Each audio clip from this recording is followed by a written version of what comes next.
ಬಿಸಿಲಿಗೆ ತಂಪಾಗಿರೋದೇನಾದರೂ ಕುಡಿಬೇಕು, ಜ್ಯೂಸು ಅಥವಾ ಐಸ್ ಕ್ರೀಮ್ ಅನಿಸುತ್ತೆ. ಜಾಸ್ತಿ ನೆನಪಾಗೋದು ಐಸ್ ಕ್ರೀಮ್. ಸೊ ನಾವು ಈ ಬಿಸಿಲಿಗೆ ತಂಪಾಗಿರೋ ಐಡಿಯಾ ಬೇಕು ಅಂತಂದರೆ ಐಸ್ ಕ್ರೀಮ್ ತಿಂದರೆ ಆಹಾ ಅಂತ ಹೇಳಿ ಸ್ವಲ್ಪ ಕೂಲ್ ಆಗ್ತೀವಲ್ವ. ಸೊ ನಾವಿವತ್ತು ಮನೇಲಿ ಯಾವ ರೀತಿಯಾಗಿ ನ್ಯಾಚುರಲ್ ಆಗಿ ಮತ್ತು ಸೂಪರ್ ಕ್ರೀಮಿಯಾಗಿರುವಂತಹ ಕೊಕೊನಟ್ ಎಳ್ನೀರಿನ ಐಸ್ ಕ್ರೀಮನ್ನು ಯಾವ ರೀತಿಯಾಗಿ ಮಾಡೋದು ಅಂತ ಹೇಳ್ಕೊಡ್ತೀನಿ. ಯಾವುದೇ ಥರದ ಆರ್ಟಿಫಿಷಿಯಲ್ ಇಲ್ಲ, ಇದು ಪ್ಯೂರ್ ಟೆಂಡರ್ ಕೊಕೊನಟ್ ಟೇಸ್ಟ್ ಮಾತ್ರ ಸೂಪರ್ ಆಗಿರುತ್ತೆ. ಬನ್ನಿ, ತುಂಬ ಟೇಸ್ಟಿಯಾಗಿರುವಂತಹ ಎಳ್ನೀರಿನ ಐಸ್ ಕ್ರೀಮನ್ನು ಯಾವ ರೀತಿಯಾಗಿ ಮಾಡೋದು ಅಂತ ಹೇಳ್ಕೊಡ್ತೀನಿ. ಹಾಗಾದರೆ ಟೈಮ್ ವೇಸ್ಟ್ ಮಾಡೋದು ಬೇಡ, ಬನ್ನಿ ಬೇಗ ಬೇಗ ಹೇಳ್ಕೊಡ್ತೀನಿ. ಹಾಗೆ ನೀವು ಮಾಡ್ತಾ ಹೋಗಿ, ತುಂಬ ಟೇಸ್ಟಿಯಾಗಿರುತ್ತೆ. ಎಳ್ನೀರಿನ ಕೊಬ್ಬರಿ ಇರುತ್ತಲ್ಲ, ಅದು ಗಂಜಿ ಇದ್ದರೆ ತಿನ್ನೋದಕ್ಕೆ ಚೆನ್ನಾಗಿರುತ್ತೆ. ಸ್ವಲ್ಪ ದಪ್ಪ ಆಯಿತು ಅಂತಂದರೆ ತಿನ್ನೋದಕ್ಕೆ ಅಷ್ಟು ಟೇಸ್ಟಿಯಾಗಿರೋಲ್ಲ, ಮತ್ತು ಅಡುಗೆಗೆ ಯೂಸ್ ಮಾಡೋದಕ್ಕೆ ಅಡುಗೆ ಹಳಸೋಗ್ಬಿಡುತ್ತೆ. ಸೊ ಹಾಗಾಗಿ ಅಡುಗೆಗೆ ಯೂಸ್ ಮಾಡೋದಕ್ಕೆ ಬರೋದಿಲ್ಲ.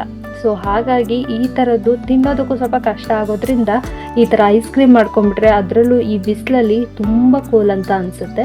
ಸೊ ಮೊದಲು ಈ ಥರ ಕೊಬ್ಬರಿನೆಲ್ಲ ನೀಟಾಗಿ ತೆಗೆದು ಇಟ್ಕೊಳ್ಳಿ.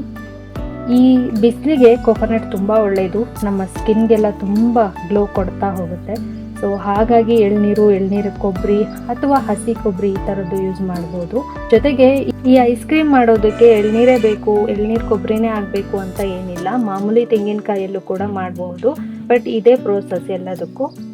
ಗೈಸ್, ವಿಡಿಯೋ ನೋಡೋದಕ್ಕಿಂತ ಮುಂಚೆ ಒಂದು ಸ್ಮಾಲ್ ರಿಕ್ವೆಸ್ಟು, ಯಾರೆಲ್ಲ ಇನ್ನೂ ನಮ್ಮ ಚಿನ್ನು ಮುನ್ನುವಾಡ್ ಯೂಟ್ಯೂಬ್ ಚಾನಲನ್ನು ಸಬ್ಸ್ಕ್ರೈಬ್ ಮಾಡ್ಕೊಂಡಿಲ್ಲ, ಪ್ಲೀಸ್ ಸಬ್ಸ್ಕ್ರೈಬ್ ಮಾಡ್ಕೊಳ್ಳಿ. ಆಗ ನಾವು ಹಾಕುವ ಎಲ್ಲ ವೀಡಿಯೋಸ್ಗಳು ನಿಮಗೆ ಮೊದಲು ಬಂದು ಸೇರುತ್ತೆ, ನಮಗೂ ಸಪೋರ್ಟ್ ಮಾಡ್ದಂಗೆ ಆಗುತ್ತೆ. ಹಾಗಾದರೆ ವಿಡಿಯೋ ಶುರು ಮಾಡೋಣ. Welcome to my channel, welcome to my world. ನಾನಿಲ್ಲಿ ಒಂದು ಎಳ್ನೀರ್ಕಾಯಿ ತೊಗೊಂಡಿದ್ದೀನಿ, ಜೊತೆಗೆ ಆ ಎಳ್ನೀರಿನ ನೀರು ತೊಗೊಂಡಿದ್ದೀನಿ. ಆನಂತರ ಒಂದು 6 ಉತ್ತುತ್ತಿಯನ್ನು ನೆನೆಸಿಟ್ಕೊಂಡಿದ್ದೀನಿ. ಒಂದು 20 ನಿಮಿಷ ನೆನೆಸಿಡಬೇಕು. ಆನಂತರ 3 ಸ್ಪೂನು ಜೇನುತುಪ್ಪ ತೊಗೋಬೇಕು. ಆ ಜೇನುತುಪ್ಪಕ್ಕೆ ನಮಗೆ ಸ್ವೀಟ್ ಎಷ್ಟು ಬೇಕೋ ಅಷ್ಟು, ನಾನು 3 ಸ್ಪೂನಷ್ಟು ಸಕ್ಕರೆಯನ್ನು ಹಾಕ್ಕೊಂಡಿದ್ದೀನಿ. ಸ್ವೀಟ್ ಜಾಸ್ತಿ ಬೇಕು ಅಂತಂದರೆ 4 ಸ್ಪೂನ್ ಸಕ್ಕರೆ ಹಾಕೋಬಹುದು. ಆನಂತರ ಇದಕ್ಕೆ ಮೇನಾಗಿ ಬೇಕಾಗಿರುವಂತಹದ್ದು ಬಾಳೆಹಣ್ಣು. ಇದೇ ಥರ ಬಾಳೆಹಣ್ಣು ಆಗಬೇಕು, ಬೇರೆ ಥರ ಬಾಳೆಹಣ್ಣಾದರೆ ಬರೋದಿಲ್ಲ.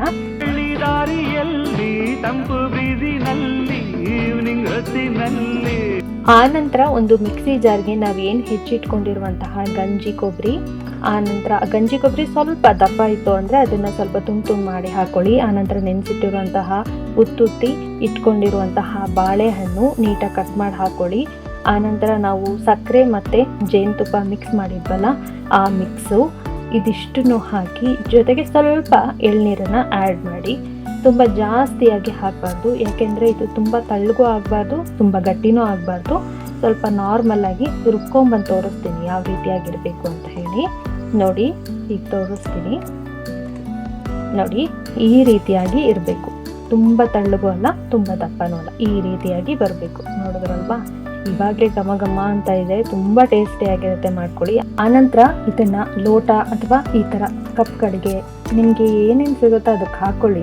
ನಿಮ್ಮ ಅನುಕೂಲ ಅದಕ್ಕೆ ಹಾಕ್ಕೊಳ್ಳಿ, ಇಟ್ಕೊಳ್ಳಿ. ನನಗೆ ಒಂದು ಮಡಿಕೆ ಐಸ್ ಕ್ರೀಮ್ದು ಸಿಕ್ತು, ಅದಕ್ಕೂ ಹಾಕಿಟ್ಟಿದ್ದೀನಿ. ನೋಡಿ, ಈ ಥರ ರೆಡಿ ಆಯಿತು. ಇದು ರೆಡಿ ಆಗುತ್ತೆ. ಆನಂತರ ಸ್ವಲ್ಪ ಚಾಕ್ಲೇಟ್ಸ್ ಇತ್ತು, ಸುಮ್ಮನೆ ಇದಿಷ್ಟೇ ಮುಗೀತು. ಆ್ಯಕ್ಚುಲಿ ನಾನು ಡೆಕೋರೇಟ್ಗೋಸ್ಕರ ಸ್ವಲ್ಪ ಫಾರಿನ್ ಚಾಕ್ಲೇಟ್ ಇತ್ತು, ಸೊ ಅದನ್ನು ಆ್ಯಡ್ ಮಾಡ್ತಾ ಇದ್ದೀನಿ. ಇದು ಆಪ್ಷನಲ್ಲು, ಇದೇನು ಹಾಕೋ ಹಾಗಿಲ್ಲ, ಸುಮ್ಮನೆ ಹಾಗೆ ಡೆಕೋರೇಟ್ ಮಾಡ್ತು. ನೋಡಿ, ಇದು ಐಸ್ ಕ್ರೀಮ್ ರೆಡಿ ಆಯಿತು. ಈಗ ಇದನ್ನು ಫ್ರಿಜ್ಜಲ್ಲಿ ಇಡ್ತಾ ಹೋಗಬೇಕು. ನೋಡಿ ಎಷ್ಟು ಚೆನ್ನಾಗಿ ಬಂದಿದೆ ಗೊತ್ತಾ, ತುಂಬ ಚೆನ್ನಾಗಾಗಿದೆ. ನೀವು ಒಂದ್ಸತಿ ಮಾಡ್ಕೊಳ್ಳಿ.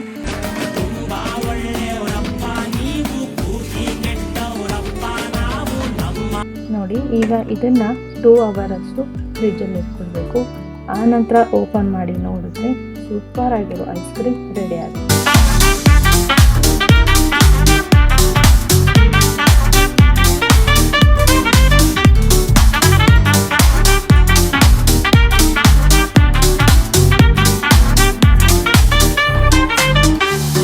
ತುಂಬ ಈಸಿ, ತುಂಬ ಹೆಲ್ತ್ಫುಲ್ ಆಗಿರುತ್ತೆ. ಕೊಕೊನಟ್ ಕೂಡ ನಮ್ಮ ಹೆಲ್ತ್ಗೆ ತುಂಬ ಒಳ್ಳೆಯದು.